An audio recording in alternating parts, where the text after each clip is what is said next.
Hello everybody, this is Graeme Anderson and today I'm going to be looking at Cat Rescue. This is a 15-minute co-op game about rescuing cats from the street, getting them ready for adoption, and hopefully finding them new homes. Now I've had cats as pets almost my entire life, and almost all of them have been rescue cats, so I was intrigued by the theme and the production of everything, including the little box, the little cutout here. Just looks so good, I knew I wanted to give this one a try. Now it ended up being more of a puzzle with some co-op elements, but would play very well as a solo game as well. But is this a game you should try and take home from the store, or is it one that's going to be destined to be left behind? Let's get it to the table, see how it's played, and we'll come back for my final thoughts on Cat Rescue.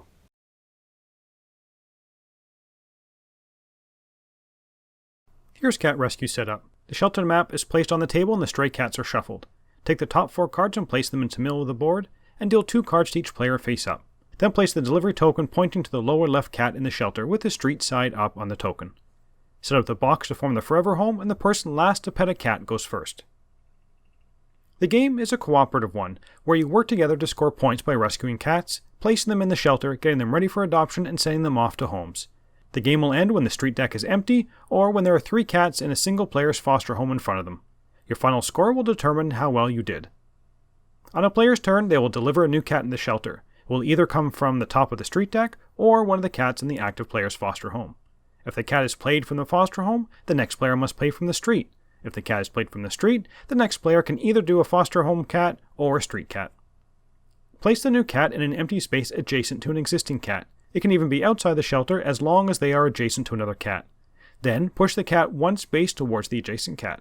You can push horizontally or vertically, but never diagonally. Any adjacent cats in the row column also move 1 space in the same direction. There are 2 restrictions. You cannot push the cat that is currently under the delivery token, and you cannot push any cats in the direction of the arrow on the delivery token. After pushing the new cat and any cats in its path, place the delivery token on top of the new cat with the location of where the new cat came from face up and the arrow pointing in the direction that you pushed the cat. If, after pushing, there are 3 or 4 cats of the same color connected in a row or column in the shelter, flip the middle 1 or 2 face down. Once a cat is face down, it is ready for adoption. When a cat is pushed out of the shelter, one of 2 things will happen. If the cat is face down, it is being successfully adopted, and any face down cats it is connected to when it's pushed off will also become adopted. Any adopted cats go into the forever home box to be scored at the end of the game. If the cat that was pushed off was face up, it must be placed into the active player's foster home and can be placed back in the shelter in a later move.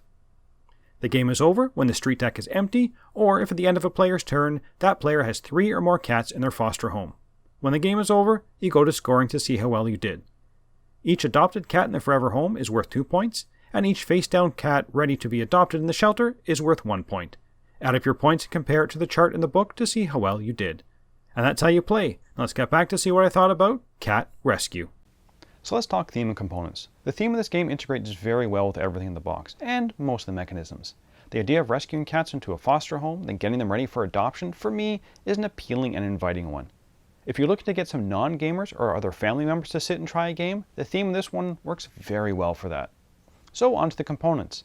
The components in this are top-notch. Now, I'm not sure why the board has to be cloth, and although it's very visually nice, sliding the cards across this is a little annoying because they tend to catch on this, and you end up having to pick up all the cards and move them individually. It's not a big deal, and I guess to fit in this size of box, it was probably the best compromise for a board. The cards themselves, they're good quality. And I like that each card has a different picture of a cat on it. Each one is unique, so it's, a nice attention to detail here. The box itself is fun. I mean, you create it into this little house that you put the cats in at the end. And I don't know why, but this little cutout on the side just makes this game just that a little more inviting to sit down. It just looks so good. So on to the gameplay. First, there's an expert mode. I kind of use that word loosely, but you get these little tokens you can use that are one time, and you place them on the cat you just placed at the shelter, and if you can get that cat adopted, you get an extra point. These do add an extra element, but can kind of make the game maybe even a little easier. And that might be a good thing or a bad thing. The game is very easy. Since you don't win or lose, it just goes by points, it seems hard not to score well. And I'm assuming this is because all the times I played with people who have played, a fair number of games. So maybe we've kind of lost the appreciation for a simpler, easier game. Now with that being said, I can easily see myself getting this to the table with, again, someone who is new to gaming, or, even my son who's not a huge gamer. It's very easy to teach. It's cooperative, and it's quick at 50 minutes max. It does offer some planning, but there is enough randomness in the card draw so it's not immediately solvable. You can't sit down at the table and say, this is how we should do this. But the biggest downfall for me is maybe what the game actually has going for it. It is too easy. It seems to get even easier with more players. At 3 or more players, we're able to get through the entire deck as there's more face-up cards to make planning that bit easier. Even at 2 players, it's a little more tricky, but we get through most of the deck most of the times. That means we're scoring 30 plus points, and the scale in the book only goes up to 40 plus. Because of this, I kind of felt that there was no room to grow. There was no next step, nothing to add it to make it a little harder. Once you've got the game down in a play or 2, I would have loved to see some random objectives we could add, like, adopt 3 cats at a time, or after taking a cat from the foster home, you have to take maybe 2 from the streets. And because of this, I can't see this one lasting too long. I also wasn't a huge fan of just trying to get points. In some ways, it felt a little unsatisfying to me. The game just kind of ends. There's no worrying that you might not do some objective, like, you have to adopt at least 10 cats. And I would think that's coming probably by design. It's a low-stress game where you don't win or lose. But for me, I kind of want that in my games. So would I recommend this one? Now, if you're looking for a game to play with a family or with non-gamers, this one has great components. An approachable theme, is easy to teach and play, and is low stress where you don't win or lose. But still gives you a little room to do some planning.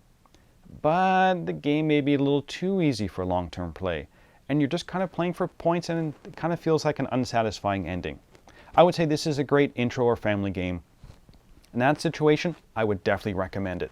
You know what? And even with gamers, the game will get a play or 2 before it's kind of put aside for something else. So I'm giving it a 6.5 out of 10.